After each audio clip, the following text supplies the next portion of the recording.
सरदार वल्लभ भाई पटेल 150तम जन्म जयंती अवसर में ओडिशार समस्त ब्लॉक रे समस्त निर्वाचन मंडली रे जो एकता पदयात्रा अनुष्ठित होती आज नियाली रे मान्यवर विधायक एवं सांसद उपस्थिति रे एक विशाल एकता समावेश अनुष्ठित होता।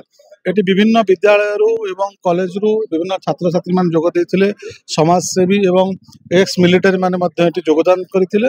आनंद उत्साह सहित दिवस पालन करा गला।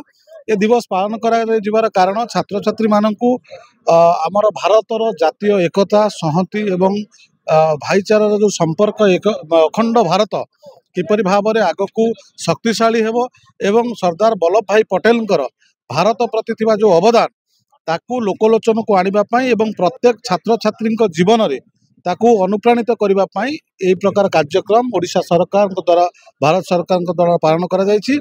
एवं आज नियाली अंचल विभिन्न शिक्षानुष्ठान एवं कॉलेज मानकर छात्र छात्री मान जोग देथिले एवं आपण नियाली नुआगाँ कॉलेज ठारू अचिन्हा पड़िया नियाली पर्यंत एक विराट शोभा यात्रा हजार हजार संख्यार जनसाधारण स्वतःपोत भाव में जोग देथिले। भारत को अक्षुण्ण रखिबा पाई जातीयतावाद एवं भारत को शक्ति संपन्न करबा पाई प्रत्येक जनसाधारण मन में देशप्रेम जागृत करबा पाई ए प्रकार प्रयास प्रत्येक जगार चली भारत वर्षर प्रत्येक जगार प्रत्येक अनुष्ठान मानक पालित होउछि।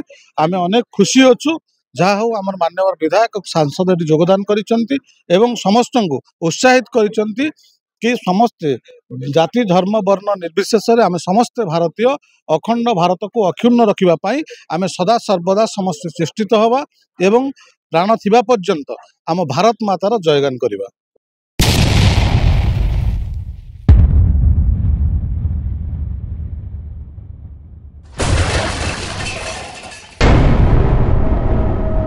NK Media, most trusted social media.